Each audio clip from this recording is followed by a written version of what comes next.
Okay, I'd like to call the Ellis County Commission meeting to order at 8:30. All stand, please, for the Pledge of Allegiance.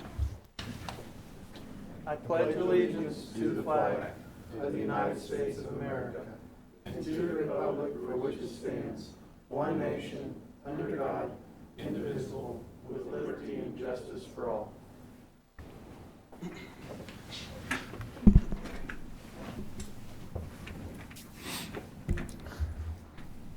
Okay, Bobby, can you call roll, please? Commissioner Nathan Liker. Here. Chair Neil Younger. Here. Commissioner Michael Burgess. Here. We have a quorum. Okay. Order of business should stay the same. Mr. Liker, Mr. Burgess, have you had a chance to look at the minutes? Yes. Yeah, we're fine. Okay.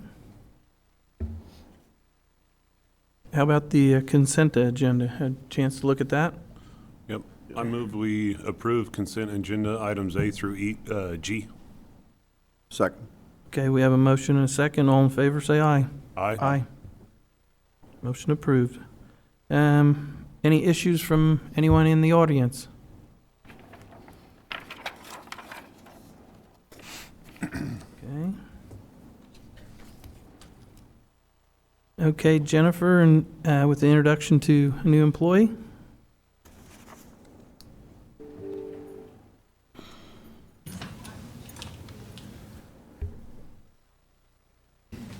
Good morning. Jennifer Taylor, Ellis County HR Coordinator. And our department heads have been busy the last month. We have 5 new hires in the last month. And so I'll introduce the 2 that are here today. We have Trace Petit. He is a jailer with our sheriff's office, and he started yesterday. So welcome, Trace.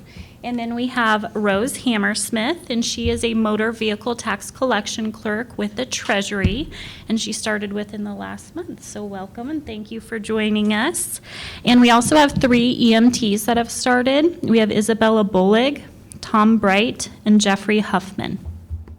So, Okay. thank you. Okay. Welcome. Welcome aboard. Welcome.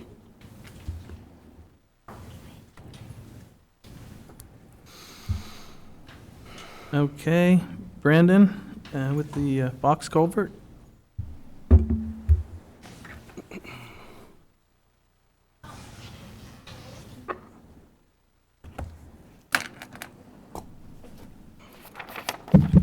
Morning, Commissioners. Brendan McKay, Ellis County Public Works Director. So before you this morning is a proposal to purchase a precast concrete box for replacement the structure that burned down in the December 15, 2021 wind and fire event. The reason for going with precast concrete, it should outlast my lifetime. The structure that was there was a timber beam, wooden abutments. Concrete lasts a little bit longer in fire than it does going back with wood, plus you can't quite find that type of wood anymore that was used to make those. We also looked into using a corrugated metal pipe, and the pricing was real similar to what a precast is, and we expect a longer life out of the precast structure than we do the corrugated metal pipe. So the amount is $31,790.70. This will be also, it's a FEMA project. Just got word this morning. We do not have to delay for the lesser prairie chicken like they thought about before. And this was what they had approved. If we want to go back and change to go with the metal culvert, it'll have to go right back through FEMA and their system to change it all back. And the costs were similar. So we decided to go with this structure. Is what we would recommend going with. Any questions? Yeah, Brendan, was this the only company that did a bid, or is this a bid through FEMA? This is the only company that makes these Okay. here in Kansas. Okay. So they'll deliver to site and use a crane to set it in place once it's ready. Gotcha. Expected delivery date and such? Don't have one yet. It's once we order it, they'll put us in their list and let us know about what time they'll be done at. We'll schedule a crane. We'll keep an eye on weather and may have them delay delivery just so it works with weather, so we don't have to unload it, reload it, and then unload it on site. Gotcha. Because they're shipped in 6-foot sections, so we'll get word that it's coming. We'll excavate out, shut the road down, unfortunately, for a week or 2 to excavate out and clear that area out, and then just plop those right in its place. Kind of like Cover back Legos? up. It's big kid Legos. Okay. And so everybody will be notified on the road for, okay. Yes, yep. That's We'll been- reach out ahead of time. Good. That's been an issue in the past, so. Yes. Okay, appreciate it. Who determines the lesser prairie chicken, whether it's in the way or not? And That can they- is a good question.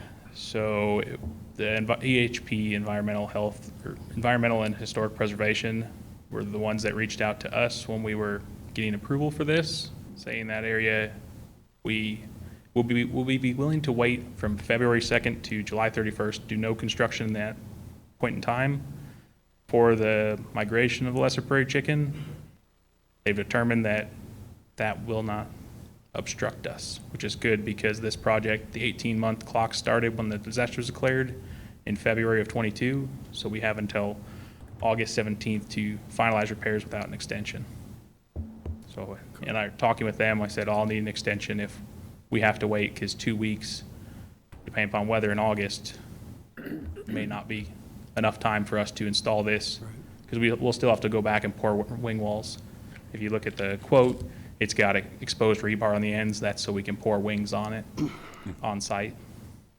So it'll be set in place, traffic can go over it, and we will form up and pour the wings on it on location.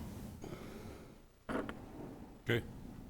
I was just looking on my email, Michael, about that, and I don't have it on my phone, but I can get that information because we fall under the same, we can't go in there, nesting area in certain, and I can tell you, Because we don't want to take this box culvert, we want it delivered right there. yes.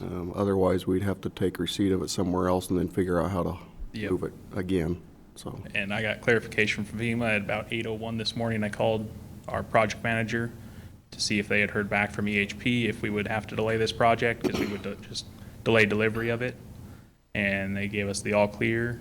And our other project, that, not this culvert, but another one that burned down, has been obligated, so should be getting started on that one here pretty soon. Within the next week is what we're planning on.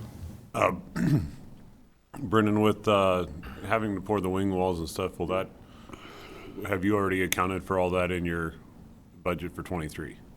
Yes, so that one is, budget was already submitted before the disaster was declared. Okay, The funds can be taken out of Fund 78 and reimbursed at the 92.5% with federal and state reimbursement to Fund 78. okay. I think it's a good deal. Yeah. In the comparison, just so the public knows, what's It was the 10 feet by price? 7 feet. and No, it's I mean now- the price difference between culverts and the box, the concrete one, The what's- concrete box was 31,790. right? The pre-cat, or the CMP squash tube had a little bit less flow. That was 32,000. Okay, It'd be less expensive to install because it wouldn't require as much of a crane to install it. But with 92.5% being reimbursed, I feel it's better that we go with this longer lasting structure that can have more flow. okay. Because it had washed out the abutments with the 10-foot by 7-foot opening. The previous, we can't go any bigger than this 10-foot by 8. That's what fits in the area. This will have more flow than the previous structure, so hopefully the abutments won't wash out. It's very strange. It doesn't have enough drainage area to require permitting, but it still washed out the approaches with a 10-foot by 7-foot box culvert in there. So This, go back to, how much is reimbursed? Will be, roughly 92.5%. so we're paying the total cost 31,790, but about, I'm just doing the math in my head, about 28,000 will be reimbursed. Yes. So we're basically And getting our- it for Our labor's 3,000. also reimbursed as Okay. well, and the Oh, crane. okay. So in the end, it should be a wash with our labor costs in there for what it'll cost the county with what's being reimbursed. Okay. Because we've already accounted for labor in our operating budget. So with that portion being reimbursed, it should roughly work out to being dead. Okay. Nope, I'm good with the culvert, or without the culverts. I'd rather have the concrete in there. I was just wanting the public to know the price Yeah. comparison, so. I'll move to approve PO number 7715 in the amount of $31,790.70 from McPherson Concrete Companies. Second. Okay, we have a motion and a second. All in favor, say aye. Aye. Aye. Motion approved. Thank you very much. I do have one other question for you while you're up here. Yes, sir. How's the pond going? The cleaning up on, There's a hole. okay. they're starting to haul out today. So Okay. we've got a truck that's free right now where we're rocking on Buckeye Road. Really only need 3 trucks. With 4 trucks running there, they're having to sit. So we're going to pull one of our trucks. The city was bringing up a loader today and one of their trucks. We're start moving material up to our new site for the new driveway. And then how about the new grader? Is it up and out on the, The other one is just waiting for shovel mounts and signs. okay. I seen the one come in, so, Yep, okay. the other one had arrived before then. All right. Okay, thank you, Brandon. Thank you.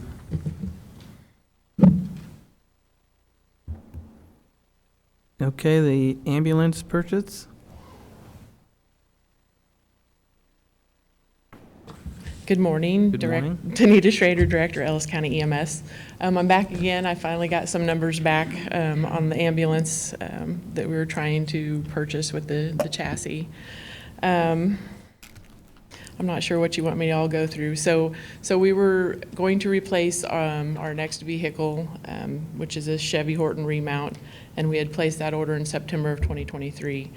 The ARV representative called us, said they have a chassis available now, wanted to know if we wanted to move it up.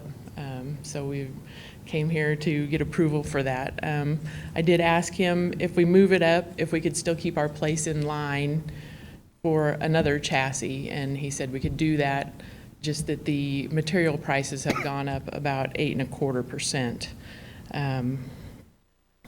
So I guess I'm asking you to consider let's moving this order up that we had up to this new 2022 chassis, and then keeping our other place in line for the next chassis.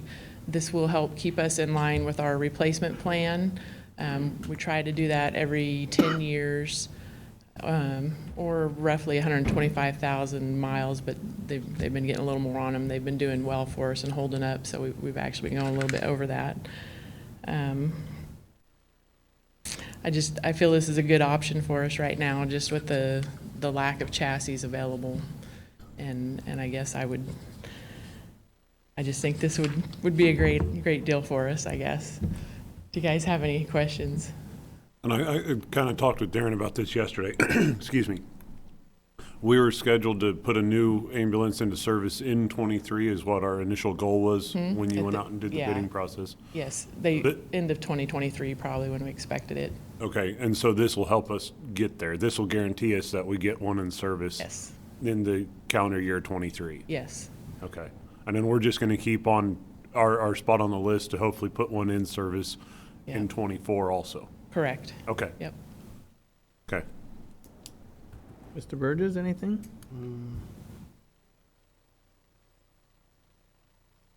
Yeah, but I'm not sure how to ask. It's a little confusing. Well, this, a couple other things that Darren and I kind of spoke about. This will come equipped mostly as you had wanted. Yes, this will come equipped with everything that's required by the state and the national standards. This one will have the cot and the power load, everything in it. That's how we had bid it the first time. On the second one, I did go ahead and pull the cot and the power load off. Their prices have gone up tremendously, and he couldn't exactly tell me why their prices were so much higher, but I was able to get a bid on our own from Stryker for considerably less money. So I think we'll just purchase them separately with that second ambulance. Okay. I do believe this is the new normal, because we are in the same thing. It's almost a year and a half out until you're Yeah, getting a chassis, and if we can find one, we're doing the same thing. We're doing it, and you have to. I know. It's very frustrating, It's- but yeah, it's we're sad, working through it. So we're encumbering the funds for 2024 this year, right? And so, as far as approval in the budget for an approval for an ambulance next year, we won't be approving one. We'll be getting one, but we won't be approving one because we're budgeting it. We already budgeted one for this year. We're asking to pick up a second one this year with the funds, get 2 in line. So the next budget request for purchase of an ambulance will be 2025. Am I lining those up right? That's correct. I'd have to look at the capital plan exactly, because I think in 2025, there's another one to be that's scheduled. I can pull out my budget book. I believe But But if the vehicle I don't want to say no, because if the vehicle market a year and a half from now is the same, we may, as long as Danita has funds and the commission would be willing, that we might push that one up, because if they're also 540 to 700 day delivery, we may want to try to get ahead of it so we're not a year behind when we're actually scheduled. Yeah. If that makes sense. Yes. Hopefully the market has changed since then, but Okay. pull it up real quick because I got it right here. Yeah, I didn't have that in front of me. We do have another ambulance, which is number 2392. And Not I sure believe which that's one the that- second.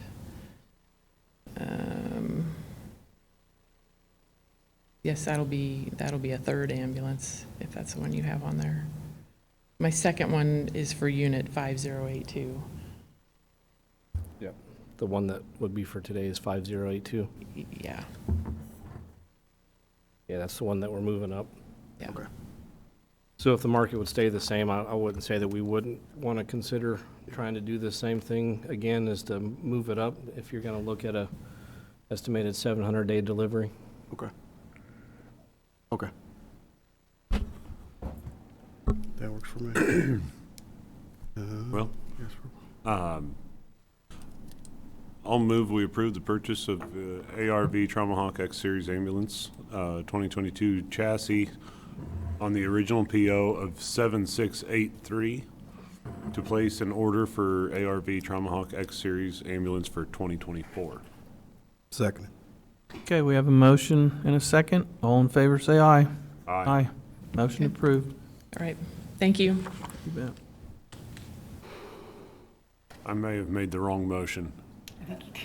I stated the wrong PO. I apologize. We need to approve PO 7717. Do I need to amend my motion? Okay. Yeah, amend I'd it. like to amend my motion to approve the original ARV order placed on September 19th of 2022 to the available 2022 chassis and approve the PO number 7717 for the purchase of a 2023 Chevy chassis with an ARV Traumahawk X Series conversion. Second. Okay, we have a motion and a second. All in favor, say aye. Aye. Motion approved. I apologize for Thanks, that Nate. one. Thank you. Okay, Lisa?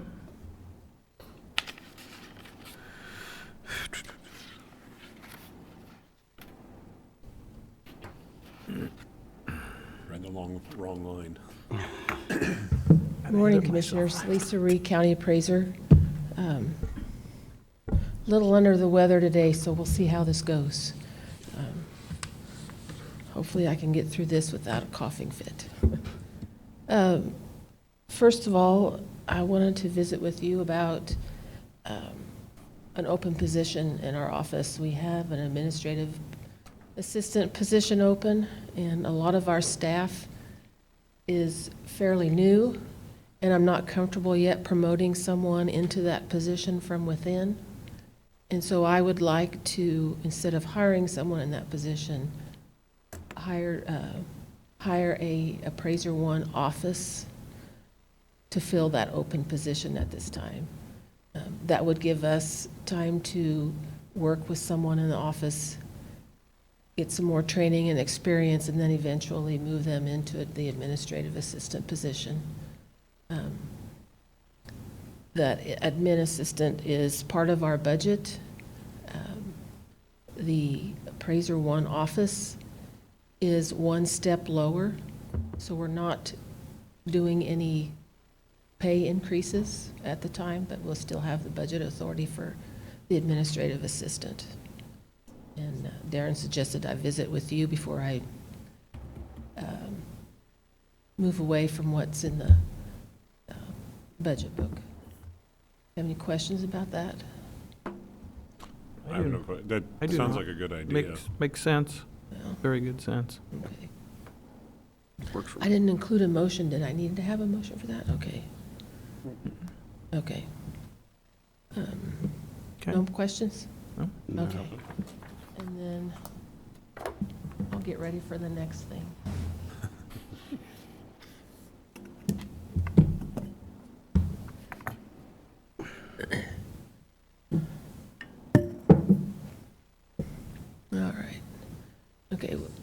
So you've probably heard from some of your constituents, some of our taxpayers in the county. We mailed real estate valuation notices last week. So I thought I'd take a little of your time this morning to talk about that. According to the state statute, our job is to value real property at a fair market value. And basically, fair market value means in an open market what a willing buyer is prepared to pay a willing seller for a property. And each county appraiser is to set the fair market value for real property as of January 1st. And the one exception to that rule is agricultural land. It's not valued at fair market, it's valued at a use value. The majority of our duties are delegated or required by state statute or by the Kansas Department of Revenue's Property Valuation Division, we call them PVD. One of the way that PVD monitors our the county appraisers and how we're doing with our values is they do an annual ratio study. And that ratio study looks at the open market sales of properties in Ellis County and then compares that sale price to our value. And we are considered to be in compliance with our values if those values are within 10% plus or minus of the sale price.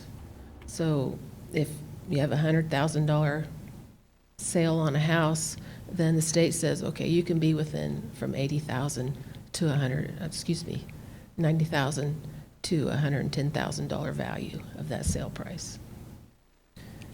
So I will show you here a little bit. This shows you the ratio study that the state has done on our residential sales. You can see like from 2010 to 2015, we were within 5%, our values were within 5% of the sale prices. In 16, you can see we kind of got a little high there, but that was when oil prices tanked in the county. And the market decreased real quick, and we were trying to keep up with it.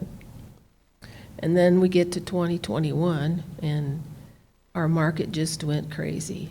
We had we still have a shortage of houses. Really low interest rates affected the market. There were buying wars, and people were paying a lot more for houses than they were a couple years ago.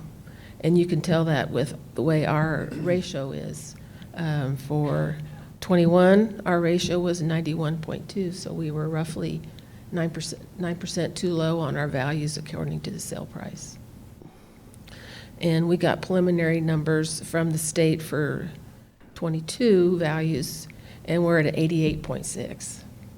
And if Neil may remember, last year we raised residential properties significantly because of the sale prices, and yet we were still on the average too low, which people don't like to hear at all, I know.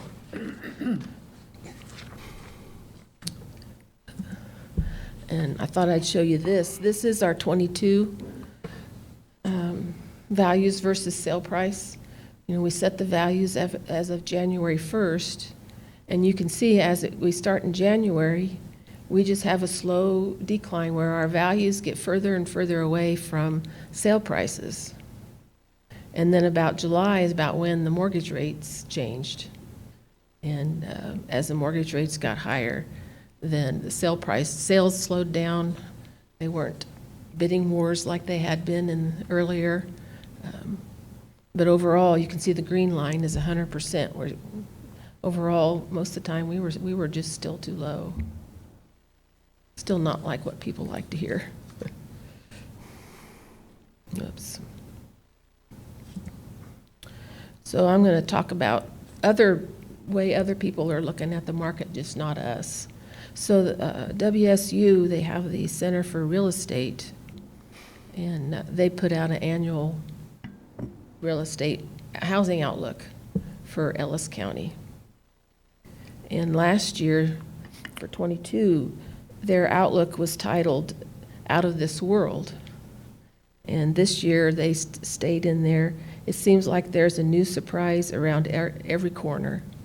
And I would definitely agree with that. Our market has been very different this last year.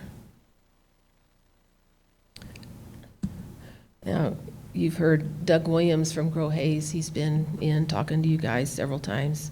You know, and he talks about the housing shortage. And when I talked to the commission last year, the Hayes multi-list service that the realtors use indicated there were only 15 homes for sale in the county. And a couple weeks ago, I checked, and there were 45. And WSU here, they report that the trend of a month's supply for homes, sale of homes for sale, pardon me. And the local realtors tell me they like to have 5 to 6 months supply of homes for sale. So again, we're still low on houses for sale. And then another portion that the Center for Real Estate at WSU provided was the analysis of the Ellis County market, and this shows the trends of the sale prices. And that just goes along with what we have seen. And I'm providing this so you know that basically we're not making this up. Other people or other entities are indicating that also. And I thought I'd show you this, that multi-list service, I put 3 years down there. It shows you in Hayes and in the county what the average sale price has done according to the Hayes multi-list. And you can just see it each year it's gone up just a little bit. And since our job is to set a fair market value for residential properties, and as of January 1st, and to keep up with the market trend, we are still seeing significant increases in home values for 2023. And our job is to try to strive to be at that 100% mark as best as we can. So I'm going to now jump on to commercial. Commercial is basically the same. The state checks commercial sale prices against our values, just like they do with the residents. When we value real property, we have 3 approaches to value that we can use. We can use a sales approach, is what we use for the residential properties. With commercials, we don't have enough commercial sales to do a comparable sales approach for commercial properties. Also, we can use an income value, and that is based on rent income of a building that's leased. So we use like landlord's income and expense on that building. It's not an income on a business. It's related to the building. We don't get enough information from landlords to really develop really reliable income values. So our last choice to value commercial is a cost value. Excuse me a second.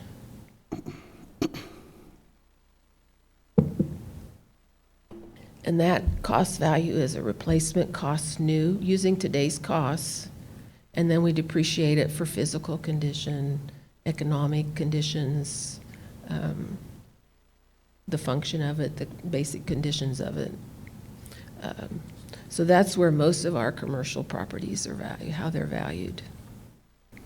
So this graph shows we've kind of been all over the board with commercial over the years. And we haven't received this year's 22's preliminary information from the state yet, so I did our own from in-house. And that's showing that last year we raised commercial values quite a bit, and we were at just almost at 91% ratio. But this year, with the 22 values, we were definitely way too low.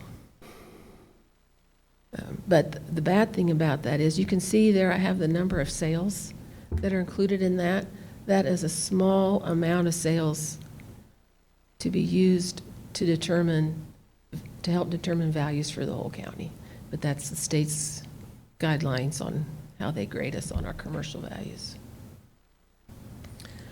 So I thought I would use a comparison. You know, we have seen, if you've been to Home Depot or to the local building center, you've seen how costs have increased on construction materials. And we've had that reflected in our commercial values also. I picked this building, I picked a couple Ellis County buildings to use as a reference to show you what costs have done from last year to this year. I looked at this building, and I picked the EMS building because it's steel frame. We've seen the most increase in steel frame buildings. The EMS building its replacement costs new from last year to this year was over 20% increase. This building, it was almost 16%.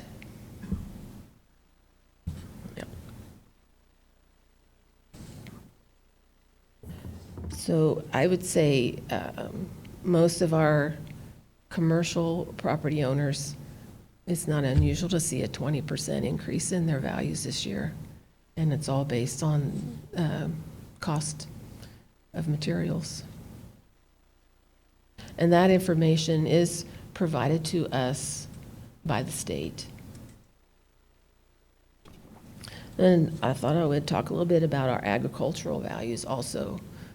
We've had several years of increased valuations of our ag use values.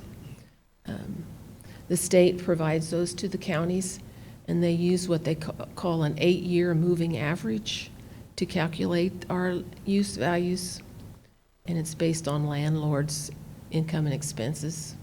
But they've shifted a little bit, so some of the high values have come off, so we saw a significant decrease in our agricultural valuations this year.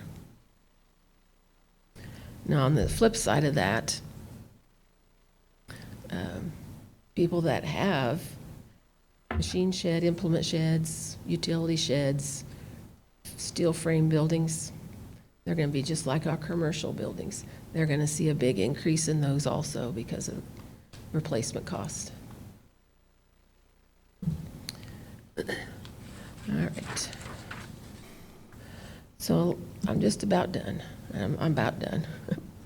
So if a property owner has questions about their valuation, they can contact our office. They have until March 31st to call us, email us, or whatever, to schedule a hearing. They don't have to have the hearing by then, but they have 30 days after we mailed the notice to let us know that they would like to have a hearing. When we do that, when we schedule them, we provide them with a property record card that shows all the information about their property, no matter what type it is.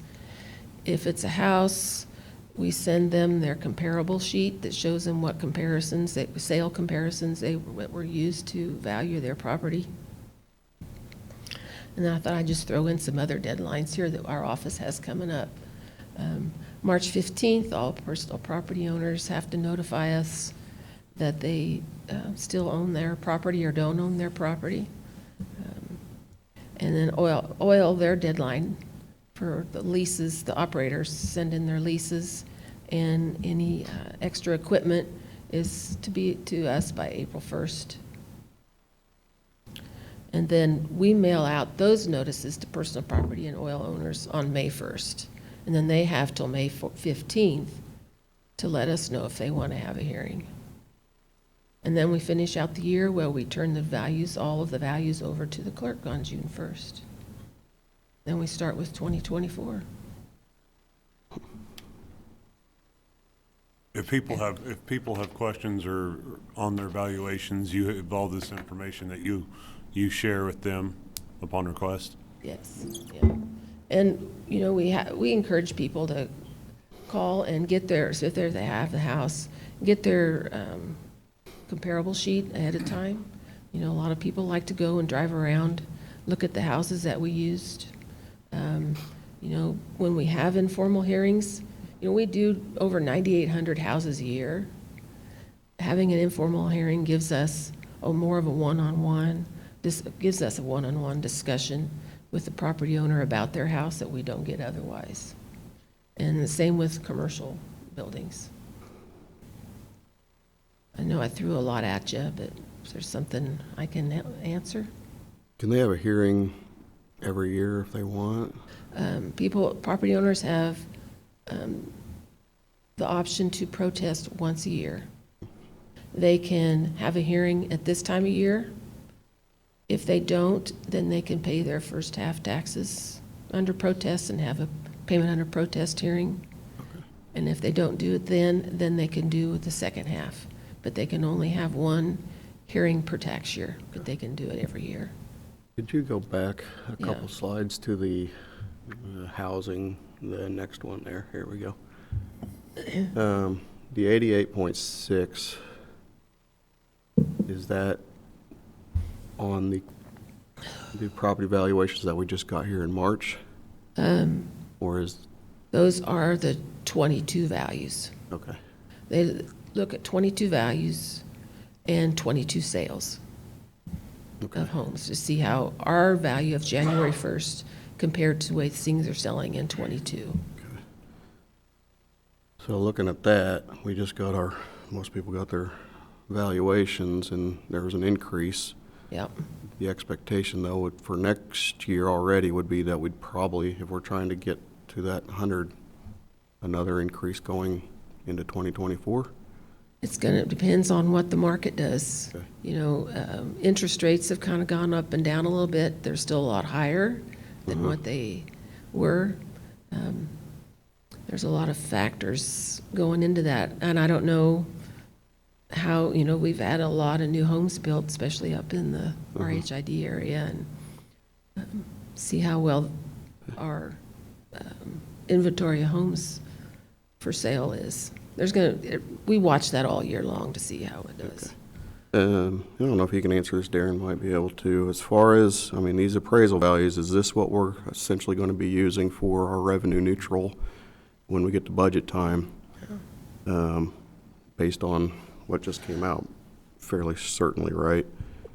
Correct. We'll use essentially the beginning part of the, excuse me, starting to Just passing it on. feel her there. We'll use the initial estimates from last year based on everything for the first couple months of the budget process. And then, as Lisa stated, she turns everything over to Bobby in the summer months. And then once we get to the final budget process come August, I'll start inputting all of the more refined budget that the commission and the department heads have all agreed upon of where we're moving. I'll put that into the state forms and find out exactly where we're at, which automatically computes the R&R rates, which Bobby does that separate to let us know what that R&R rate was. So by the time we get to our end of our budget process come August, we'll see where we're actually at with the budget that the commission has preliminary approved, match that to the R&R rate, and then we'll see where we're at with the increase in valuation, with how that will impact the R&R rate. And I believe there was about a $5 million difference. That was going to be my next question. If we have a very rough idea at this point with the rise in appraisal values, what the revenue neutral, how many mills that would equate to get to revenue If our neutral? valuations are essentially about the same, about a 13% increase, commercial will be a little bit more. I would say we would, it'll fluctuate a little bit because the total valuation is also a little bit higher than the year before. So I would still say, I would estimate, if that's what you're asking, about a $5 million difference in the R&R rate. Okay. I guess my comments on that is just, you know, if you're on fixed income or semi-fixed income or retired or semi-retired, that's got to be part of our concern as far as being able to cover taxes. And I have heard from a few people on that because you see a 10 or 20% increase in which is, if you're not selling your home, you live in your home and it's paid off, but you got to pay taxes. last year, if you're on a fixed income, you didn't see your savings, your investments like stocks, bonds, mutual funds go up 20%. Most people saw them go down 20%. If you're living on Social Security or other pensions, you certainly didn't see the payouts go up 15, 20%. So that's got to be in the back of our mind and our concern as we go into budgets and consider our mills and revenue neutral and those things. I'm just making a point of it at this point, so that way, I'm certainly aware of it. It's good to see values if you're selling your home, but if you're living on it on a fixed income, it's got to be very concerning, especially if we're going to, looking at that chart, thinking 2024, we could see something very similar. I will say I'm not necessarily, I've been on this record before saying I'm not in favor of just going right to revenue neutral. I think that shoots yourself in the foot as a county. We also have things to do county-wise as far as roads and bridges and EMS and taking care of our buildings and our equipment, and prices are going up for that. So, but I think that's got to be part of our conversation is what does revenue neutral look like as far as taxes and how do we maintain our budget, but at the same time, consideration of taxpayers and what they got to pay. I agree. One last question for you from me, I guess. Is this a trend that you're seeing, that the state is seeing statewide? This is not just an Ellis County trend? No, this is statewide. It's Okay. nationwide. So this is not a local trend. This is No. a nationwide trend that Yes. we're seeing. Yes. Okay. Yeah. I get information from, it's Kansas Real Estate News through the Realtor Association, and they send out a monthly market shot, what the market has done since the previous month or from a year ago. And we're following exactly what everyone else in Kansas is and talking to other appraisers across the state. We're all in the same boat. Okay. So it's going to be do you see, are we going to see maybe a trend swing the opposite way here as our interest rates rise and our housing market changes? We could get back and swing the other way pretty quick, just as quick as we Yeah. came this way. Yeah, and we watch our sales all year long, and in fact, people don't want to know this, but our values, the typical residential property probably went up somewhere around 10%. They were, because we had so good years of sales, high sales, they were wanting to do more than that. And we consciously tried to keep them lower because of the uncertainty of what's happening with the mortgage rates and with inflation. And I think I mentioned commercial properties, it was 20% was typical. I think when I looked at comparing this time last year to this year, Darren was right, our overall valuation at this point in time was about 13% increase, and that includes new construction also. So, And just, I talked about this with Darren yesterday. This is a state-required statute of what you're doing and how you're Yes. filling this out. This is not a county requirement. This is a state requirement, Yes. correct?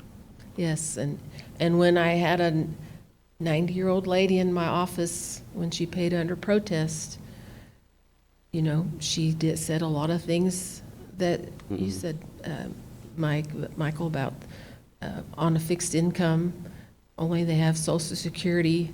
Her taxes went up over $700. Her concern was how she was going to pay for them. And her value was where it needed to be. That makes it hard for us, because we have to follow our statutes and we have to follow the regulations from the Property Valuation Division on setting fair market value. Okay, Yeah. thank you. I too get to hear that a lot out from the public, and just like what Michael said, that's a hard question to answer to somebody that's on just a physical pay is all. That's all they're getting. And, as we're improving our infrastructure, that's the first question they ask. Do we have to pay for this? So they're already set tight. Yeah. and then some. So they are struggling very, very bad. And only way I can answer it to them is it's United States wide. It's not just Yeah. Ellis County. We're not targeting that. So a lot of people don't understand that. So, but And I think part of our job is to do the best we can to explain, to educate what the process is, what our job is. Anything else? nope. Thank you for the Thank you, Lisa. presentation. Okay. you. Thank you. Just for clarification, Michael, on the revenue neutral rate for when we did the budget for this year, the R&R rate was 32.976, which is calculated after Bobby gets all of her information and puts it into CIC. And at the point last year, we kept the budget, or the mill levy essentially flat. We're trying to keep it around 37, which is where it stayed is, I think it was 37.5. So that was the difference. It wasn't just over 5 mils, it was about 4.4 mil decrease for that R&R rate. Okay. Thank you. Okay. All right, Bobby, you are next. Bobby Dreiling, County Clerk. Every year, the townships of the county have to turn in their annual expense and revenue reports, and I have gotten all those for 7 of the 9 townships. Those were attached to your packets, and so I'm just needing to find out if it's okay for me to sign off on them. I did check with them all to make sure that they balanced from my last year reports to this year reports, and they all looked really good. The 2 townships, Catherine and Wheatland, I do not have any reports for because I don't have a board for either one of those, so I haven't had a board in either one of those townships for 2 years. So I don't have anything on annual reports for those 2. Do you have any questions? No. Alan, did you want to speak on Buckeye?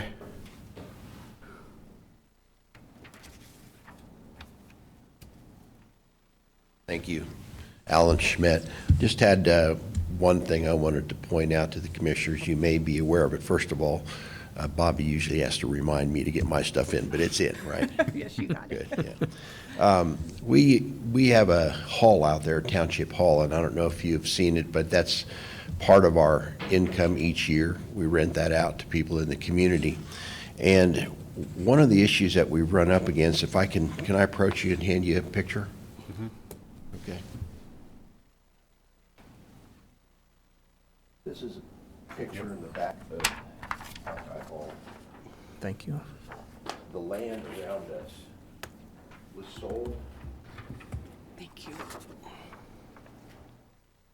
The land around us was sold, and of course, this was an old school, I think, until the 60s, and we were not aware of it, but you see the swing sets on there and the barbed wire fence in front of it?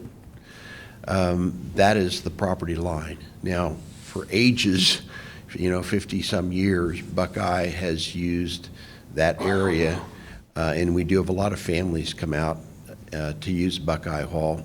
We are not able to use those swing sets and that jungle gym. You can see part of it there because there was a barbed wire fence put up by the new owner. And we have tried to purchase maybe half an acre of land or something to move that back, but we have been unable to even make that a conversation with the new buyers. And so I talked to the 2 other board members, and they said, go ahead and mention this to the commission. We kind of are at wit's end. We don't know what to do, but when the kids come out and want to play, you don't want them to cross a barbed wire fence to get on the jungle gym and the swings. So I just wanted to make you aware of that. The jungle gym and swing set, were those part of the Buckeye Township, or those owned by the township? Yes, they were put up. That's part of the school, I believe, that was there in the 60s.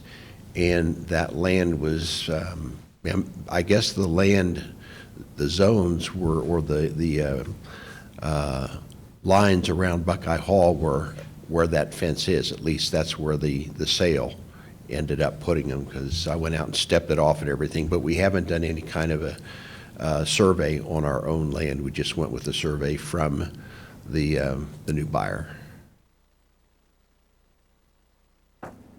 So I don't expect you to do anything, just want to make you aware of it. That's one of the issues in the township. We're trying to take care of all the people in the township, and even people, outside of Buckeye Township use our hall. So, any questions? Just a question for Mr. Jeter. Can that equipment be brought over onto the property? Or is that with the previous owners? Are they taking ownership of that? Well, there's a lot of issues that come into play there.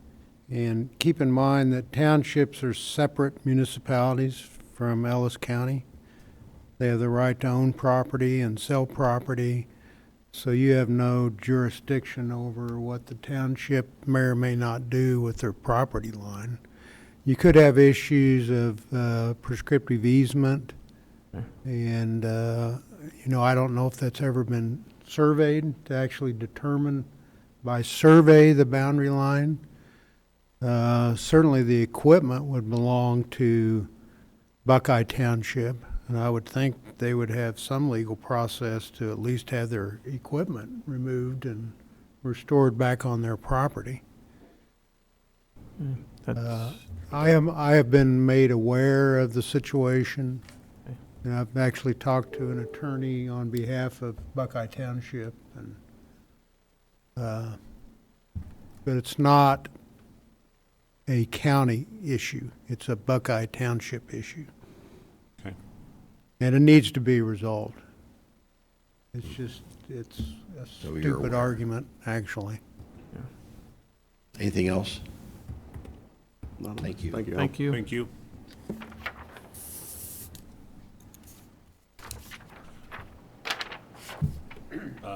I agree to let Bobby accept the annual reports of the townships. Thank you.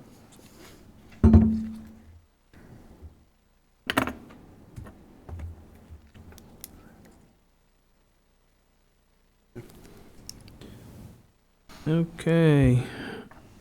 Mr. Darren Myers at the courthouse. I got one more thing. No, Oh, Bobby has sorry. another one. Gotcha. More Got it. townships. You don't hear from me for 2 years, and then I Then get it. I throw you off. Sorry. So my second agenda item is I just wanted to update the 2 new commissioners on the dissolution of some of the townships that are in Ellis County. Like I said earlier, we do have 9 townships. 2 of them, Catherine and Wheatland, have not had a full board in over 2 years. No one wants to run for these positions when they're up on the ballot. My job as an election official is not to hunt down board members. I am just to run the election.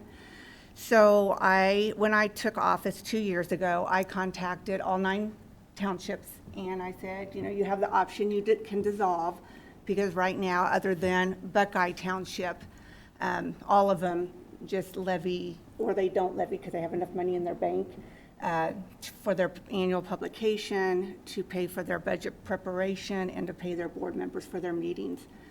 So out of the 9, 5 of them have agreed to dissolve.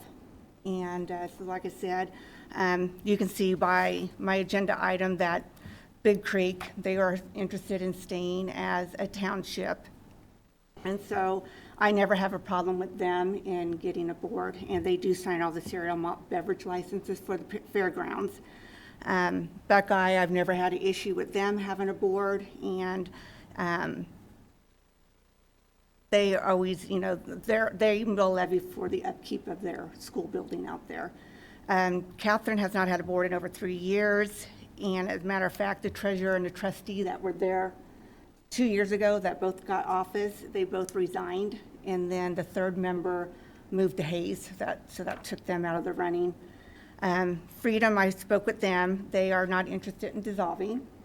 Ellis Township, the only board member they currently have serving is Bill Ring, so he's been doing all the work for the board, and that is one that will be attached to Buckeye as well as Catherine, because when I attach townships, they have to be contiguous with each other. So Buckeye would get Ellis and Catherine attached to them.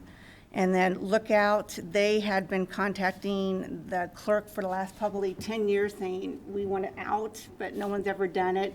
So they would be attached to Big Creek. Wheatland, I got 2 board members that say they're done. The treasurer, I never could get a hold of. I contacted her numerous times asking her to get bonded. They never did, so one of the board members brought in all the books to me. So they're ready to dissolve. Victoria Township, they are ready to dissolve. They do realize that why are we levying money to pay for our board members to meet, a publication for the budget, and then the preparation of the budget. And then Herzog is the other last township that says they're not interested. So I would take Victoria Township and attach them to Herzog because they touch each other. I would do this all underneath the statute where, since the county has a unit road system, that allows me to do a resolution to say, you know, we're going to dissolve you and attach you to another township. And then after that, they have so many days after the publication of the resolution to come in with I think it's 5% of the electors to say they don't want this to happen. And if that doesn't happen, then everything gets dissolved and they get attached. Does that all make complete sense? I got the levy sheet here, so it does look like Big Creek and Buckeye and Freedom certainly have a levy. So take like example, like Ellis Township, which on the levy sheet, none. They probably got just enough to, again, do the publications. But if they're attached to Buckeye, that does have almost a quarter, 0.226 levy. I mean, if you're absorbed into that, then you automatically, you have that levy whether you want it or not, I guess is my question. Right, because they would be attached to Buckeye, so whatever Buckeye would decide to levy, you know, that would impact all the residents. All the residents, okay. 'Cause I know most of the townships, like Herzog and Lookout and Ellis, they haven't had a levy because they got money in their coffers. I mean, I think you guys saw that How on does this, the townships don't affect precincts, does it? Yes, They do? it does. Okay, how does, Well, they they each have their own precinct committee man and women. Uh-huh. And so I will be losing some of those, but some of them, since I have to, like on Big Creek, right now we have north, east, and west Big Creek. And in order to add Wheatland and Lookout, I have to make a south Big Creek. So I won't lose a precinct person there, but I'll lose one and gain one. okay. And then like Buckeye, they have theirs, but Catherine and Ellis will lose their precinct people. So total of precinct people won't change? I mean, where they're maybe located within a Correct. township may change, maybe township loses one or gains one, but it's that the total precinct chairs, male, female, We will Republican, lose Democrat, some. you will? Yes. Okay. Okay. But, you know, a lot of the townships, you know, when I approached them 2 years ago,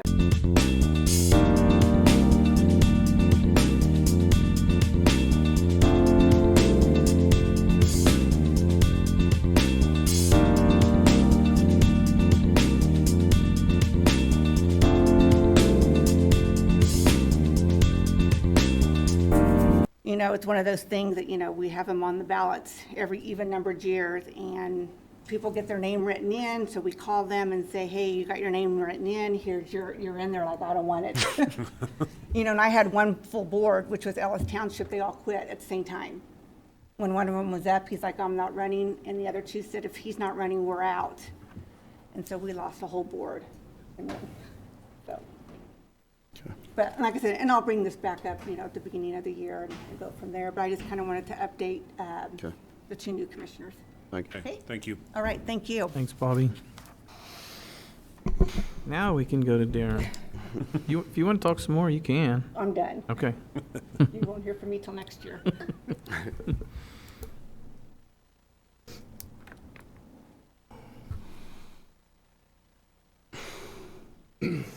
Well, good morning. Darren Myers, County Administrator. We also have, for this topic, for the HVAC units at the courthouse, Greg Erber, our lead facilities technician, is up, or sitting down in the audience if we have the technical questions of the actual systems itself. A quick, brief overview. Several weeks ago, I contacted the commission and let you know that our HVAC units on the north half of the courthouse failed. A Schrader valve failed, dropped all the refrigerant, and then the master units that controlled the courthouse fried their compressors, and so we had to replace the compressor and replace the Schrader valve, fill the system back up with coolant, and see if it worked. Once that happened, the only way to test the 2 slave units, the 2 backups, the additional units to the masters, was after the unit was, the main unit was corrected and fixed and replaced all the equipment. And then come to find out the compressors and the circuit boards and those 2 units were also damaged as well. So that's a brief overview. Since that point, the expenditures were within essentially my budget authority to say, yeah, we need to get these replaced. Since that point, now we have more expenses that are expected to be on top of that with the replacement of the 2 backup units. And we met with Glassman last week. Well, Greg's been meeting with them probably multiple times a week, working through the issue, but Greg and I specifically met with Glassman last week, Friday morning, to see if there was any other options that we had. We had another governmental entity in town that had some of the units, and I didn't want to put too much information out there because I didn't want to put that, it was the school district, 489, had some of these units on the roof of the Roosevelt School that we were looking at the point of the units that they pulled off were still functional and operational, and we were hoping that they were the exact same models and versions of units that we had up there. Initial thoughts were good, however, come to find out not all of it was compatible. They had a different version than we did. And plus they did, with it moving so fast for the time frame of when the agenda was put together, we didn't have time to approach the school district to ask them if we were able to purchase them or not. Their initial plans are to, and I believe they approved them last night, to be sold on Purple Wave. And just this morning, we got an email from BCS Control System, which was another gentleman we met with on the Friday afternoon to walk through the units.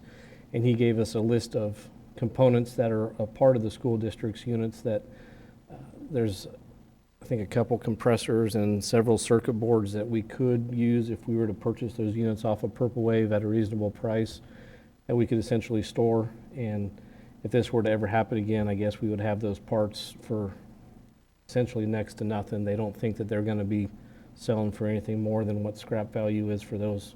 I don't know what that amount is, but once they get listed, we could monitor those if the commission would choose, and we could see if we could get them at a decent price, and if Greg would be agreeable that we need to purchase those, we could purchase them and put them in storage for future use. We do have several more of these units on the courthouse. It's split up into 3 different zones. There's a north zone that has the master and the 2 slaves, and then the south part of the courthouse that has the exact same, and then the central atrium between the courthouse and the law enforcement center has a couple more units on it. So we do have several of these units up there. However, at this point, because those parts wouldn't work for us, we had Glassman order the new compressors and circuit boards. And they're expected to be here maybe this week, and then they would get to them next week. Next week to be able to do the installation, because they're going to have to drain the whole system again. Drain the system down again, capture all the refrigerant, install the new units, and then recharge everything. So that's basically where I can leave you at with the explanation of what went wrong. If you need anything more technical, Greg is out there to be able to answer any questions on that. This will be pretty much a rebuilt system then, essentially, when we're done. Not all of it. The compressors would be new we're expecting a 1-year warranty on the compressors, the circuit boards as well. But the condensers, the casing, wiring, electrical, all that is staying the same. So we're only replacing some of the components in the unit. Okay.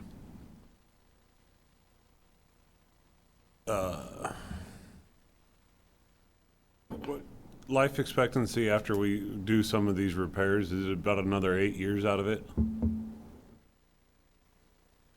I'll let him bailed me out. Okay. You keep looking at him, so I figured he was coming up. That's hard to say. I mean, I think life expectancy for those units are 15 to 20 years. We're, 8 years in now? The compressor's the biggest item on there. We got the new compressor. There's a lot of boards. It's a very complicated system. It's not like your home system. It's very complicated, and there's a lot of moving parts. I mean, that's hard to say. I'm guessing 15 to 20 years total, even Okay. with the new compressor in there, because there's a lot of parts. And then you get to the point where, like everything else, they come out with a new version, and then they stop supporting and making the parts for the old version. So then you got to replace, and you got to go new, and it's kind of a game you got to play, I guess. So we're 8 years in to this system To this with these system. parts. Yep. You expect them to, they've already more than likely shifted and gone to a newer version. Yeah, this is a multi-V4, and apparently they come out with a multi-V5 now. Okay. So that's the newer version now. Okay. And there's no way to estimate how long they're going to support the 4? No. Okay. Okay. And there's 3 of these identical systems on the courthouse? Or very, very similar? The one on the north and the one on the south are the same with the master and the 2 slaves. Uh-huh. The one in the central is about the size of the 2 slaves on the other units. So they're smaller units. The masters are the bigger ones, and then you got the 2 little ones to kind of cycle. They can modulate between themselves to run on, moderate days. When you have a hot day or a really cold day, then all 3 of them take off and go. Okay. So right now, we have the 2 masters running. It's heating fine. We have extra heaters in the room, so we're okay to go on that, and we don't want to, even if we do get the compressors in, we want to watch how the weather's doing before we drain the system again and make everybody cold inside. So we'll try to push that off till we have a nice 2 or 3 days where we can replace shut that system down and replace it. Okay. Where it is? You were talking about the, getting some spares, is that right? Correct. If the price, what is that I price, could pull it guess? up on an email. We don't know what the price was at. Okay. I believe Okay. just last night at the school district meeting, they did approve adding more items to their Purple Wave auction site. When those will go on, I don't know, and they usually last a 30-day time frame. So we'll have, I would say, if they got them on today, we'd have 30 days and we'd be able to see where they go. And I think working with Greg and then the gentleman from BCS, we can determine how those prices are and if they would be worthwhile replacing. We're looking at about $35,000 to $40,000 in total repairs now. If we could get some of that equipment fairly cheap. Now, Greg and I went back and forth on this as to, is it worth buying used equipment with no warranty? That same thing as you had asked, how long is it going to last? Could last us another 8 years, 10, 15, you have no idea, or could be on the backside where it fails shortly after. Mm-hmm. And then the other part of the unit is putting the compressors in. The old ones is not suggested because they could contaminate the system, which we don't want to do that. But they did have some brand-new spares that were shipped and are still filtered and capped, so those would be identical to be able to use if we did lose another compressor. And then the other, I don't think I shared it with all 3 commissioners yesterday. I think one of the first questions I asked Greg, and then we discussed it with BCS, is there is no alarm, error code, or notification of when the system loses refrigerant, so that way we could monitor this in the future. It's, even with the new version 5s that the school district put on Roosevelt, there's no error messages, there's no way to notify Greg that there is a failure. So if something fails again, they basically just run until they burn up. And that's, to me, a big fault on LG of not, that's the manufacturer of the units. I was hoping that maybe we could maybe buy something, spend a little bit more, buy the new version and have some type of error codes put in, but that would be extremely expensive at this point, hundreds of thousands of dollars. The thing with the new parts, they don't fit all the units. Every unit Like, if you have a 12-ton or a 10-ton, all the parts are different in each unit. So it depends on what kind of, I mean, he gave us a list of what we can use for those parts, but if the 12-ton goes out and we have the parts for the 10-ton, no, we can't use them, we gotta buy new anyway, so. But we would have parts on hand if we can get them cheap. The boards would be, I think, a good investment, and the brand new, I mean, if it's a new compressor in a box, that I would think that'd be a good investment too. Okay. Yeah, and you can't see it on my list, but he gave us, there's a power PCB board, some fan boards, inverters, boards, converters, external filter boards and all that. I know, like I say, you can't see it, but he did give us a list, and we could go into more detail if he wants us to come back out and do some more research. But there was about 5 to 7 boards that would be working. It's like Greg said, if those are the right ones that fail, Yeah. we may have the backup for them. You know, I think if it goes for a reasonable price and it's feasible to store that stuff, I think it'd be smart. Yep. Especially with our parts availability. You ordered the parts then to go ahead and repair the HVAC system in the courthouse. Any estimated dates just coming up or fairly? All we're available? waiting on, they ordered the 2 compressors last Friday, and the last one, it took about a week to get in, so. Okay. And we replaced the 2 boards on the slaves already, just to make sure that that wasn't the issue, because we knew the boards were bad, so we replaced the boards, and like the tech told me, he said, usually when the boards go out, or when the compressor goes out, they both go out together, they burn each other up. So that's what happened, we replaced the boards, the compressor still didn't kick on, because the boards were the cheapest option. So I had him order the boards. And so now we're at the compressors, and that got a little pricey, so that's when I went to Darren and said, well, we need to back up a little bit and see if a new unit would be feasible, but they are very expensive to put a new unit on, and I don't think it's worth doing that. Okay. Sounds good. So who's going to kind of determine that happy medium as far as on purchasing on the, I know we got 30 days, but Oh, we got more than 30 days. or to, I think between Greg and I, we can, well, what scrap value is, I don't know. But Right. there could be somebody out there in our same exact situation that, okay, because LGs have troubles with this system across the board, not just here with ours. It's just like anything that we list on Purple Wave on an ambulance. You know, we were trading them in for $1,000 to $2,000. They were selling on Purple Wave for us for $15,000. The school district don't think that they'll go for much, but between Greg and I and the BCS controls, we can see what they go for, and before we place a final bid or a bid to move forward with them, I can definitely reach out to each of you and ask. But okay. I don't know what that limit would be. We could, now that we have the parts ordered, once we get the bill and Glassman gets everything replaced, we can see what the replacement value is, new with a warranty, and then make that determination of where they're selling.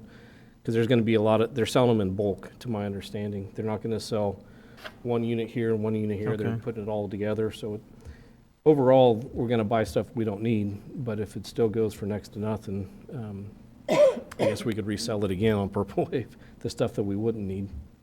Got it. All right. Okay. Okay, thank Thank you. you, Greg.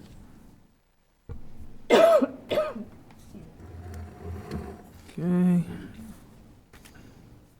Darren, the dispatch? I'll try to keep this short, but I can make this topic very lengthy and very complicated and have your eyes glaze over very quickly. The best thing that I can do here is to offer that I would be willing to take each of the commissioners on a tour of the dispatch center. I think Michael and I discussed that yesterday, that we were going to do that later this month. So the current dispatch center is located in the basement of the Law Enforcement Center, and we've had plans all the way back since 2015, before my time with the county, when they actually approved and built the EMS fire station on 22nd Street, that a dedicated room in the basement was going to be used for a backup dispatch center.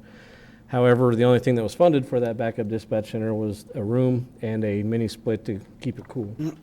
None of the equipment in there, which is the significant piece of the backup dispatch center is having all the radio equipment, technology, antennas, cabling, desks, computers. There's many components, dozens to mention.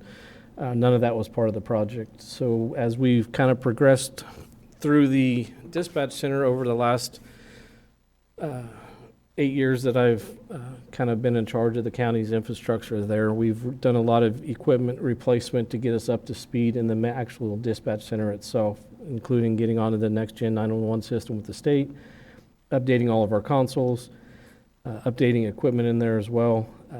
IT's done a lot of work, and then we've done the CAD and RMS system, which we were fortunate to use CARES money back in 2020.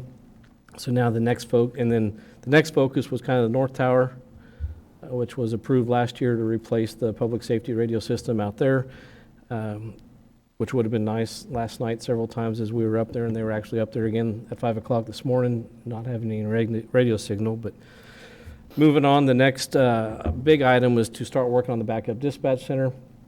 And the goal would be to have a room with equipment that is completely isolated and separate from our current dispatch center.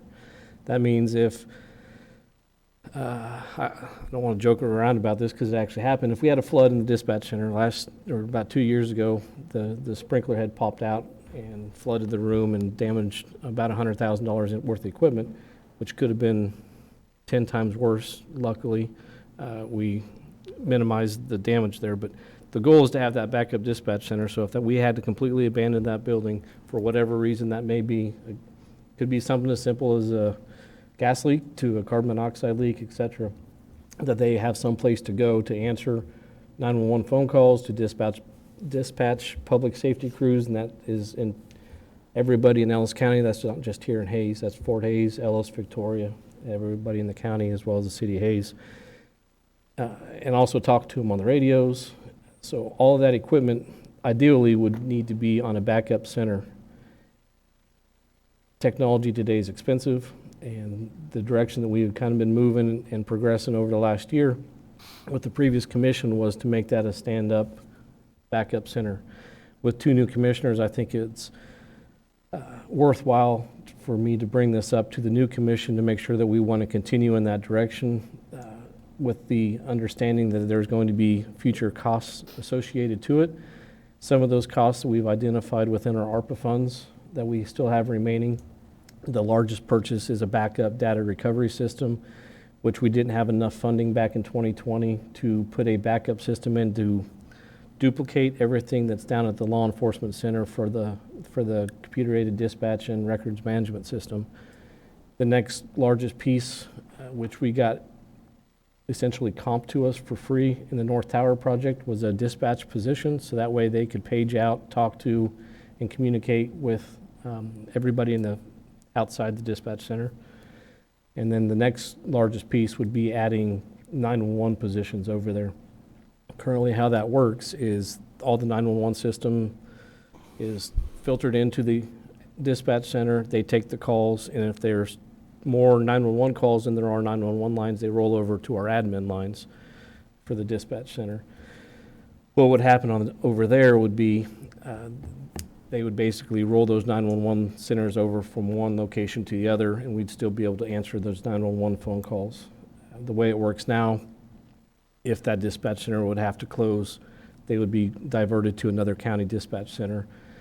The unfortunate part about that is every single county and multiple radiuses around us, several layers out, are all significantly smaller than us, and they don't have the capacity to fully handle a system like us,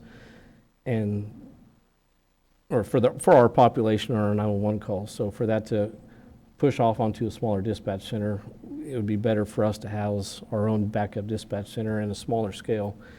Essentially what we would expand out to be is we have 4.5 positions now, which I'm not going to get into detail what a half position is, but we would be able to put in 3 more positions in the long term over in the backup center.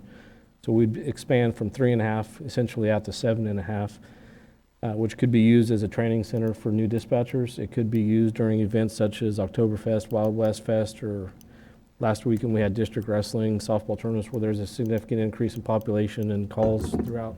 They could staff additional 911 phone lines and admin phone lines and be more capable of handling the demand. So with that, I'll kind of stop and just see if, I guess, if you have any questions. At this time, I don't. There's nothing that's slated to, you don't have any POs coming up here directly on it yet. So we met with Motorola last week. We did a dispatch site, and we went down to the backup center. And the 5th dispatch position that we were going to put over there, we were going to essentially connect a network between the two buildings to have them connect and talk to each other. Once we started discussing the appropriate way to do it as to have that a full backup standalone system, we need to order additional equipment, which we can't do it. If that building at 12th and Fort was to be abandoned because of a flood, we would essentially, that backup dispatch center would also go down as well. So to do it right and have it standalone, not connected, would be requiring additional equipment, which we started talking about. Mike laughed at me yesterday because we're talking about fiber, bending light, using different frequencies of light and different colors on making it work. And like with the HVAC, that's where I'm going to leave it because I don't understand it.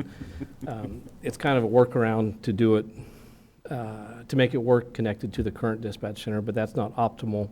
So yes, as we progress through this, when everything starts coming through, there's some simple purchases like the chairs we're talking about that we can, and the desks that we can do without bringing back to the commission. But once we start looking at new gateways and routers and switches over the dispatch center, consolettes, which are radio units, recurring fiber charges that would have to be there. So more or less, you've got things working, you're making plans you'll be presenting later on.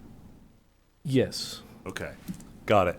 Not all of them will come before the commission, but the main thing that I wanted to discuss with the commission, before we start working towards all these, have Motorola engineers involved.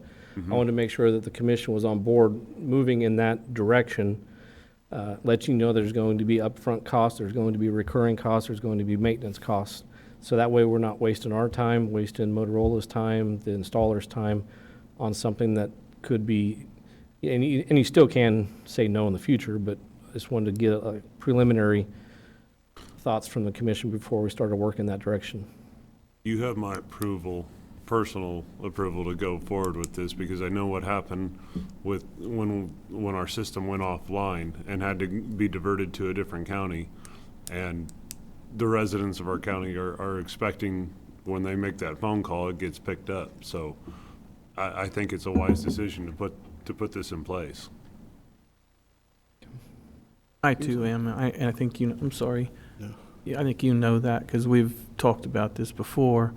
And it's like you said, we all got loved ones and we have to go somewhere, another county. Every minute counts. So I too am in favor of this.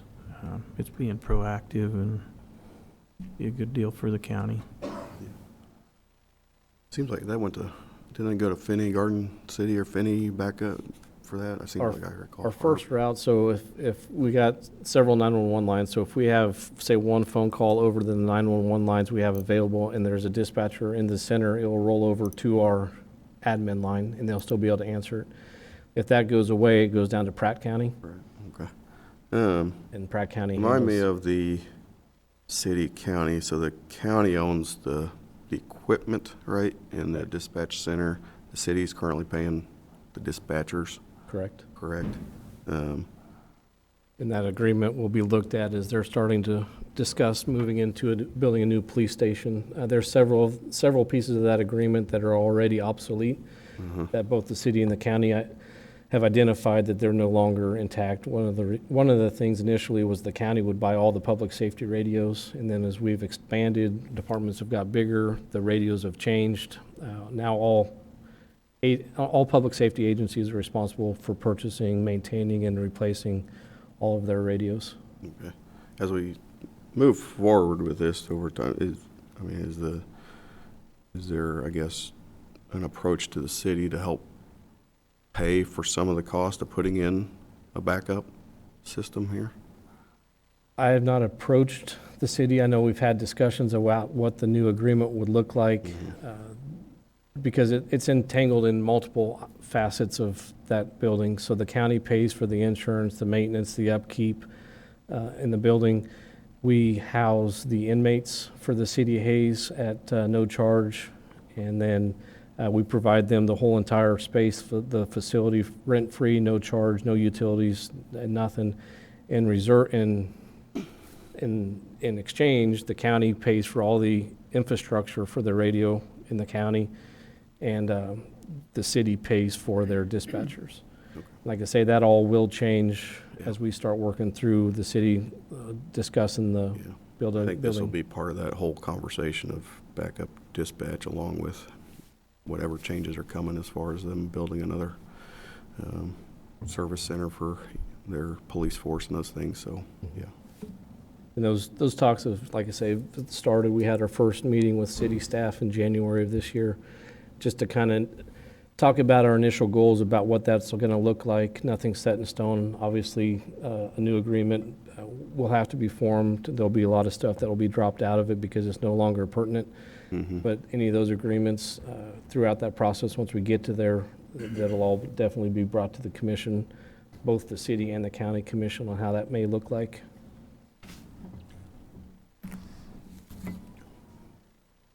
I'm good. Okay. Like I say, if the commissioners want a tour to get in depth to a lot of technology and understanding what happens down there, it's very easy to explain if you see it, and easier to understand if you actually see it. That's all I got. Okay. All right. Darren on the road tours? As the commission is aware, we had set the road tour date for April 25th of this year when we scheduled all the commission meetings. And as the time has progressed through the year and we went to KAC meetings, we found out that the Kansas County Commissioners Association is having your annual conference here in Hayes at the end of April, which doesn't necessarily conflict with this road tour date, but it's the day of the start of that. The conference starts that night. So with the commissioners being essentially busy that week, we're just having a discussion on some other optional dates to schedule the road tour date. I know staff, Brendan had to leave, but we would prefer, and I think Michael said as well, it would be best to move this up rather than push it back. So Brendan and I just picked out some dates. They're not necessarily has to be on a Tuesday, but the thought process was on one of those dates that we already have commissioner meetings.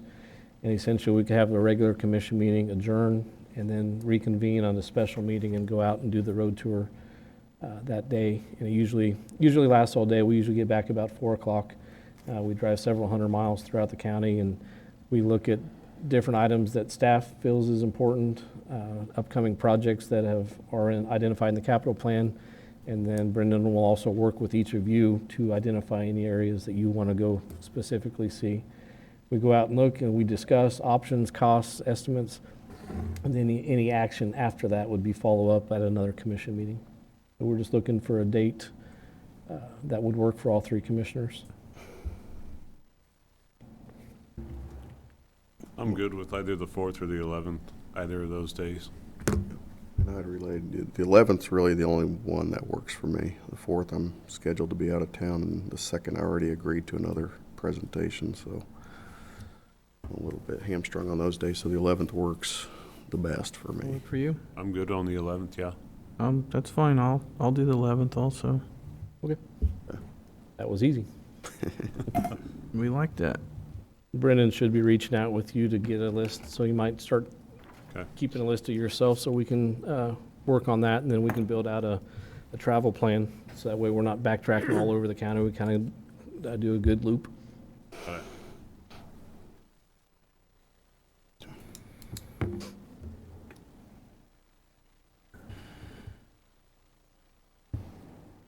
Okay, on that April the 4th, are you going to make that agenda a little lighter, or are you going to keep it, The 11th. or I'm sorry, the 11th, yeah. Are you going to keep that about the same? Yes, with that being the middle meeting of the month, that'll be easier to Okay. fluctuate that. Essentially, doing the same next week. I'll be on vacation, so I'll try to keep it light and, Okay. or I guess I could put all the controversial stuff on next week while I'm gone. Here to answer the question. We have nothing coming up. That's, essentially, I sent out that's going to send out the budget calendar for next year. And we're going to start talking about the budget about that time, so that's the biggest piece that will be Okay. carried around that time frame. Okay, the Silver Hair Legislature, Darren? I believe each of you were contacted by Alan Schmidt in regards to this. And for, I guess the piece that I got from Commissioner Burgess was a budget request for 2024. And the letter that I had shared with you that we got in the mail was for some funding for 2023 this year, which are both those letters are attached in the agenda. For the ease of the discussion, the 2024 request, I can just keep on hand. And once we start talking about outside agency funding on June 13th, that commission meeting with all the outside agencies, I can put that on the agenda for consideration. Okay. I guess the immediate action out of this agenda item is if the commission would be willing to support the Silver-Haired Legislature group this year with their funding request of $150. Obviously, it's not budgeted, but $150 is very minimal, and I'm not sure if you want to come up and speak or if you have questions, but Alan, you come up and kind of give us an idea what Silver-Haired Legislature is and does. Well, thanks, Darren. The Silver-Haired Legislature was, yeah, I know. You don't have to have hair to be in the Silver-Haired Legislature. I found that out. But anyway, I've been the member from Ellis County for probably the last 2 terms. We have a 2-year term. And if you had time to read that, sometimes you don't. What we essentially do is we take the issues for the seniors in Kansas, which there are 600,000 seniors over the age of 60, and we take those issues through each county coming together and bringing issues, a process, bringing issues that are important to the seniors. And then we take it to Topeka and actually take over the House of Representatives for 2 days and pass resolutions, and then we have an individual that helps lobby that with legislators. So this year there were, in fact, I brought a handout I can leave with you. This year there were 6 resolutions, and those will be worked through the legislature. So the dollars I'm asking you for is just to support the travel to Topeka, to Salina, a couple of overnights, and then there's some other meetings in between.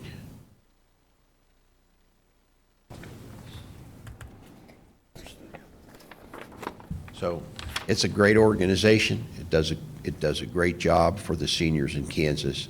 And I hope you'd be interested in supporting that. Travel is getting very expensive. You all know that.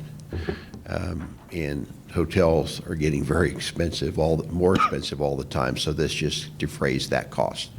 And this money will be kept in Ellis County for whoever is the silver-haired legislator from Ellis County. Yeah, I guess it's minimal, especially the 150 for this year. It's, and we have a representative for Ellis County, so I think it's valuable. And now, and people that know Alan, he's been a state senator before. You have lots of ties and connections and on state boards and stuff. So you, as our representative, I think is worth the minimal cost that it gets you there and support these things. So from that standpoint, I think it's okay. I also support that because we're all going to get there, that silver hair. And You're heading there. Some faster, some slower, but I do support that also, Alan. Thank you. All right. I appreciate the work, so. All right. Thank you. Thank you. I'll just for clarification purposes for the $150 for this year, we'll just tag that to the commissioner's budget for memberships, and then when we talk about the 2024 budget request, we'll put that in on the June 13th agenda, and we'll have that as an outside agency funding requests, so that way when we track those year to year, they'll be all on that same list of what's being funded. Okay. Thank you.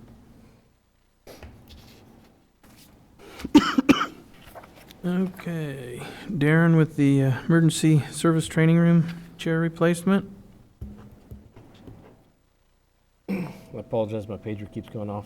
There's one thing that I was going to state in the commissioner agenda's report, or in the county administrator's report, is there is a public safety emergency exercise going on throughout Hayes right now. So just as a reminder to anybody that's listening, if they see sirens going off, cars turned over, there's signs and caution tape identified that it is an exercise, and the school district also participating in various agencies throughout the county. So that is going on until a little afternoon today. Going back to the agenda item, the last item on here for the discussion today is some replacement of the chairs in the emergency services building, the emergency operations center. As stated in there, I won't explain it too much. We ordered chairs to begin with when we moved into that facility in 2015. The chairs at that time were purchased at a last minute decision, so that way the room could be used. None of the furniture and fixtures were a part of the budget process for the building, and we ended up getting those purchased. The chairs that are in there, we bought about 80 of them currently throughout the years. Usually about 30 of them are always broke, and they continue to break. We repair them, fix them, and they break again. And then when we were down there meeting with Motorola last week about the dispatch center, some of the items got brought up that were needed were some chairs and the desks to hold all the equipment. So I last minute kind of put this together, did some research, talked to Danita, and as well as the law enforcement center, because usually law enforcement can't sit in the chairs that are down there as the arms don't move up and they don't have room for their holsters and the equipment that they carry. We did pick out a chair that we feel would be good for the room. I did contact the company, and they do have governmental contracts, which I got a bid on. However, if the commission is willing to approve moving forward, we were going to order one chair first before we order any, to ensure that it's a good quality and it's nothing compared to anything that we have now. The proposal I'm asking for is to purchase a little over 60 chairs for the room down there. That's less than what's down there, but we don't need to have 20 to 30 chairs in reserve, even though they're all broke. We don't need to have them sitting in the back or in the storage room.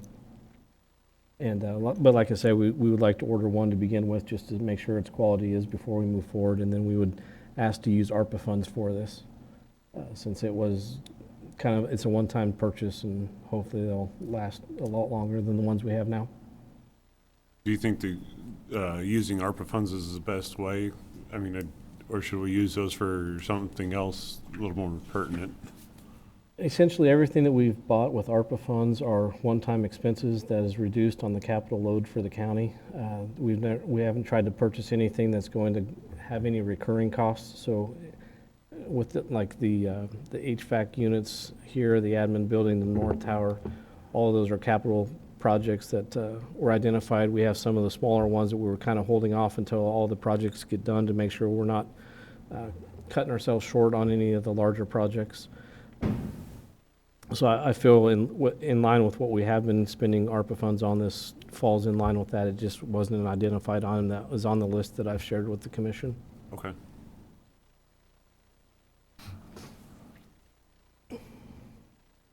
Yeah, I guess I don't have I think using ARPA's funds is fine. As you said, it's kind of a one-off. The previous commissions have already identified most of what ARPA is used for, so I'll defer to that a little bit. Plus, I shouldn't call it free money. It's not free money. It's taxpayer money from somewhere, but it's not county taxpayer money. So from that standpoint, I think purchasing chairs out of that makes sense.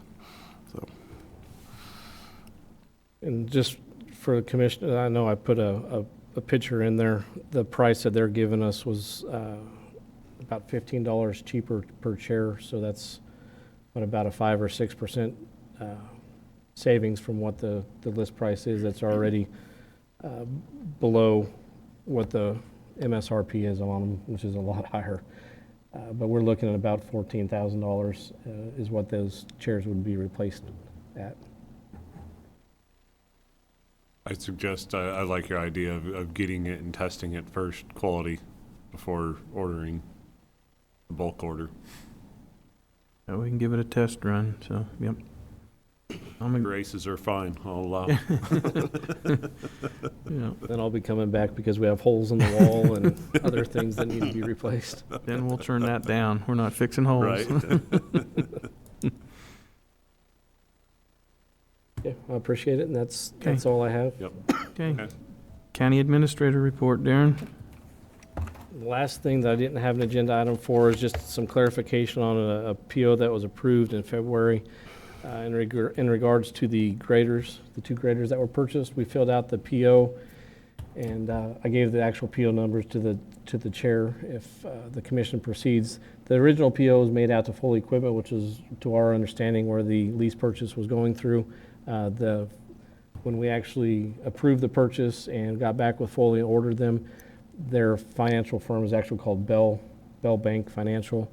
So to create the audit trail, the appropriate audit trail with the appropriate bank who we're actually leasing the equipment from, we need to cancel the old PO and approve a new PO, essentially just to make it clean with Bobby and with the auditors. And like I said, I gave the commission chair a scribbled note to be able to read off a PO if the commission is okay with that. Yeah. Okay, gentlemen, I move to cancel PO number 7712 and approve PO number 7719 to Bell Bank for the purchase of 2 graders. I'll second that. Okay, we have a motion and a second. All in favor? Aye. Aye. I will also state nothing financially changed on price or amounts or anything. It's just the Corrected vendor. the language? Yeah. Okay. That's all I have. Thank you. Okay. No executive sessions, correct? No, sir. Okay. County Commission reports. Mr. Liker? Yeah, I'd like to, and I've talked with Darren about this, but I'd like him to, there's an insurance claim going through Road and Bridge right now, and an individual's vehicle is disabled. I'd like Darren to reach out to K-Camp and see if we can expedite the claim, or at least touch base with K-Camp on that. I did follow up on after our discussion. Okay. We have reached out to K-Camp. They are aware that that individual's vehicle was disabled and unusable at this point, and they are expediting the process. So they're moving it to the top of their list to hopefully get an answer to that sooner than later. Okay. That's all he asked, so thank you. Mr. Burgess? Not a whole lot. I attended Ellis City Council last evening, and then just some recognition of some of the sports going on.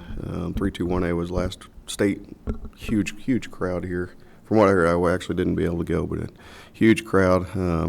Recognize Mason Younger, state champ from Ellis, 321A, and then K-Don Haig won girls state. And then from Hayes, we had the Zimmermans, Sarah and Harley, both won state championships, and there were some other placers from Ellis and Hayes as well. I believe TMP's in the state basketball, and then Fort Hayes has 2 qualifiers for nationals this weekend, so good luck to them. That's great that we can, a little community out here can be on the map. So I also did go to the Ellis meeting, and then I also went to the city meeting of Ellis. Also at the library, went to the legislative coffee. That was interesting. Midland Marketing, I went to their annual meeting, and I appreciate whoever was responsible for getting flags, so we had flags out there. So then I also went to the KPA meeting, which Lyle was there, a lot of our volunteer firefighters. We had good representation there on doing our tabletop exercises. I appreciate that from everybody.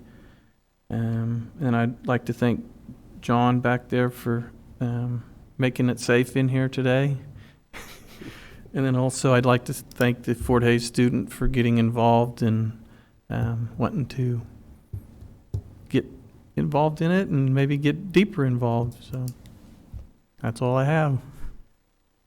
Okay, meeting is adjourned at 10:16. Okay.